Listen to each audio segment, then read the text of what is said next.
installez-vous confortablement. Voici des choses complètement ahurissantes qui ne peuvent se passer qu'au Japon. Vous êtes du genre à vous tordre de rire devant une émission de Vendredi tout est permis ou devant les enfants de la télé. Aujourd'hui, on a mieux à vous montrer. Et cela dépasse tout entendement. Vous qui avez le rire facile, vous allez halluciner en voyant ce que les Japonais sont capables de faire pour votre divertissement. Au Japon, ils sont carrément dans une autre dimension, en tout point de vue. Mais alors, leurs jeux télévisés, c'est de la pure folie. Les Japonais débordent d'imagination quand il s'agit de jeux à la télévision. Pas de jeux de rôle, pas de mimes, de devinettes, de jeux de mots. On ne pousse pas non plus la chansonnette. Les Japonais sont plutôt du genre à repousser les limites à l'extrême. Souffler un cafard dans la bouche de sa camarade, le faire poursuivre par un varan entraînant un morceau de viande, écarter ses jambes un maximum même si on n'est pas souple et qu'on n'a jamais fait de grand écart de sa vie. Répondre à des séries de questions où on n'a pas le droit de se tromper, sinon on est directement plaqué sur les fesses nues d'un gentil monsieur à quatre pattes. Bref, vous l'avez compris, ces jeux sont atroces même à regarder. Donc je ne vous conseille pas de les voir au risque d'être traumatisé durant les 3 prochains mois. Vous voilà prévenu. Allez, on remet la une? Il passe quoi ce soir sur TF1? Marine Le Pen, Macron, Mélenchon, Zemmour, vous avez tout suivi des dernières élections françaises. Et en voyant tout ce qui s'est passé comme événement, vous vous êtes demandé à quoi pouvaient ressembler les élections dans un pays non occidental, comme au Japon par exemple. Eh bien attention, vous allez tomber des nues car ce n'est pas du tout comme vous pouvez imaginer. Si en France on préfère se crêper le chignon en direct des plateaux et que vous trouvez cela scandaleux, au Japon on préfère faire dans l'insolite. Il y a quelque temps, c'est un robot répondant au nom de Michihito Matsuda qui s'est présenté aux élections municipales de Tama, une ville d'environ 150 000 habitants située au sud-est de Tokyo. Ce robot intelligent a décidé de mener la campagne, comme tout bon candidat qui se respecte, en faisant de son intelligence artificielle son cheval de bataille. C'est une première mondiale. Le robot comptait occuper le poste de maire qui mettrait en œuvre, selon ses dires, des lois bien enregistrées, avec un savoir-faire technique pour diriger la nouvelle génération.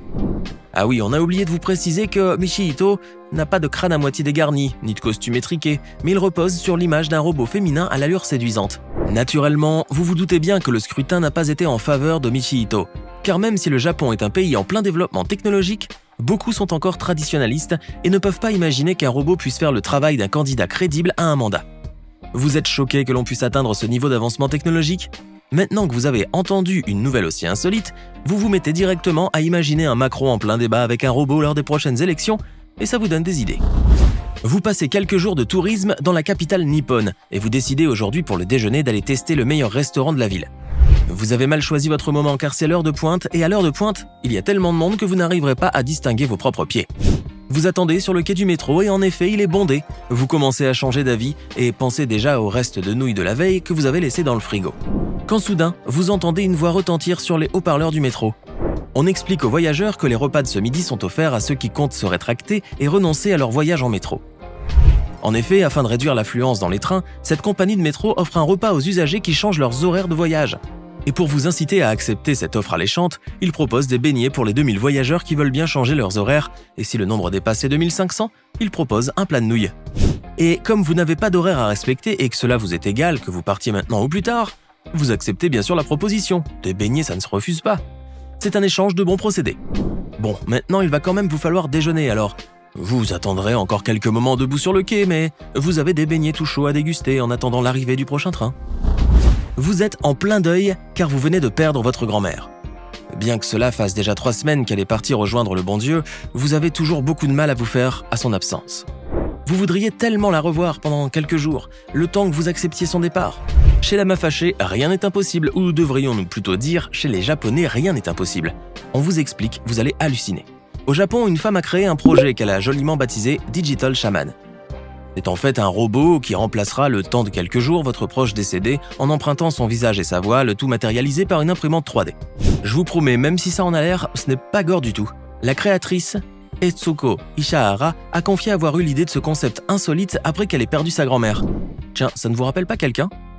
Pour pouvoir avoir un digital shaman avec le visage de votre tendre mamie dessus, vous allez devoir lui fournir des informations, des photos et des messages audio contenant sa voix afin que son attitude soit analysée. Voilà, vous pourrez profiter encore de votre grand-mère pendant 49 jours après son décès, la durée du deuil reconnue au Japon.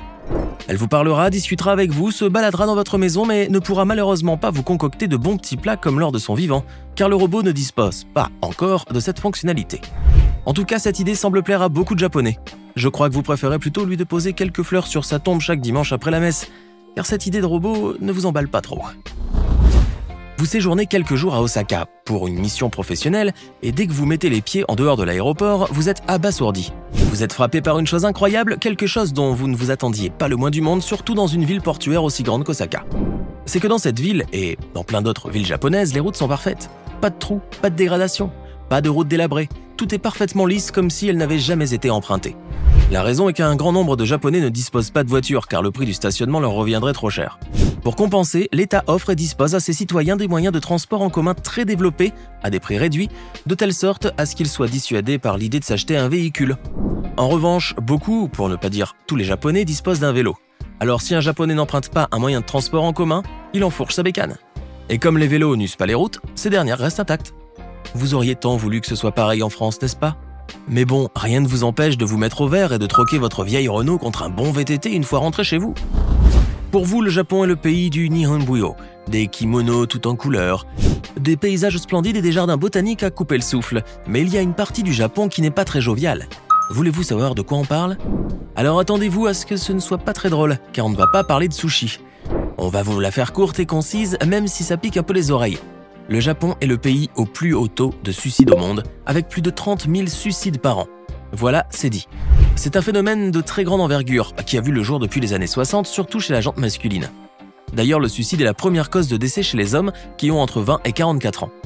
Cette tranche d'âge, c'est-à-dire les jeunes actifs, est curieusement liée aux causes principales du suicide au Japon. En effet, les facteurs liés à ce fléau sont principalement le chômage, la dépression, les difficultés financières et autres difficultés de la vie. Cela vous horrifie ? Rassurez-vous, depuis 2010, le taux de suicide au Japon est en décadence. Vous qui pensiez que la vie était toute rose au Japon, que les Japonais menaient une vie agréable, qu'ils disposaient de grandes facilités, voilà qui devrait vous donner à réfléchir. Quand vous étiez petit, vous regardiez énormément la télévision, en l'occurrence les dessins animés.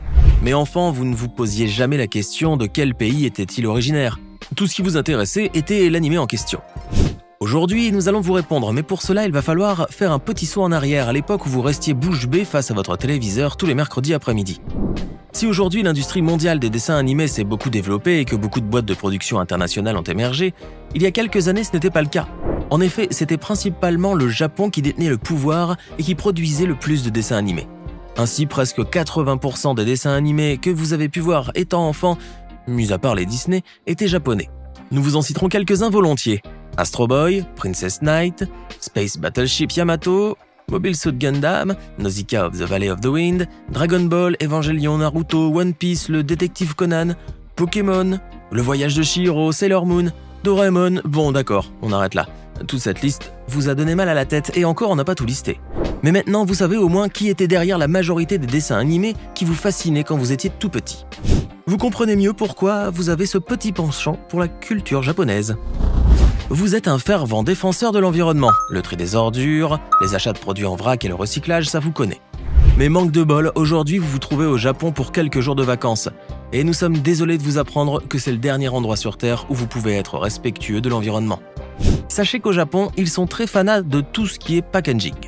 Lorsque vous achetez un produit, il vous est vendu à l'unité, emballé dans plusieurs emballages, sous prétexte qu'il doit être protégé lors du transport. Prenons un cas concret. Si vous achetez par exemple une simple baguette de pain, on vous l'emballera dans du papier. On vous donnera une serviette. On vous mettra le tout dans un sac plastique pour le transport, avec un autre sac de secours si le premier craque. Vous êtes outré, vous qui aimez tant protéger la nature. Mais il faudra malheureusement faire avec pendant quelques jours. Cela dit, rien ne vous empêche de sensibiliser les Japonais sur la question de l'environnement. Après, il va falloir vous faire comprendre. Bon courage alors. Vous venez de rencontrer une belle japonaise de 26 ans durant votre séjour à Tokyo et vous êtes tombé sous le charme.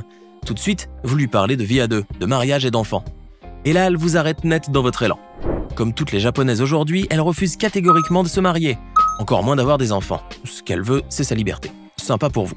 Quand vous lui demandez la raison de ce choix catégorique, elle vous explique qu'aujourd'hui, les femmes japonaises sont plus libres et plus indépendantes, ce qui fait qu'elles ne veulent plus devoir rentrer dans le moule étriqué des conventionnalités du mariage, quitte à renoncer à avoir des enfants. D'ailleurs, leur salaire, beaucoup plus bas que celui des hommes, encourage les japonaises à vouloir vivre leur vie sans devoir assumer de responsabilités familiales, conjugales et financières. C'est une nouvelle qui vous choque et qui vous refroidit d'un seul coup, vous qui aviez tant de projets de famille, des plans de vacances au camping et qui savez déjà comment s'appelleront vos enfants. Bon, je crois que cette japonaise n'est pas la femme qu'il vous faut. Mais relax, je suis sûr que vous trouverez vite celle qui s'accordera parfaitement avec vos choix de vie. Il faut juste quitter le Japon pour ça. Maintenant, dites-nous dans les commentaires si vous pourriez aller vivre au Japon dans ces conditions. Dites-nous aussi laquelle de ces choses vous a le plus étonné et n'oubliez pas de vous abonner, de cliquer ici pour regarder une autre de nos vidéos.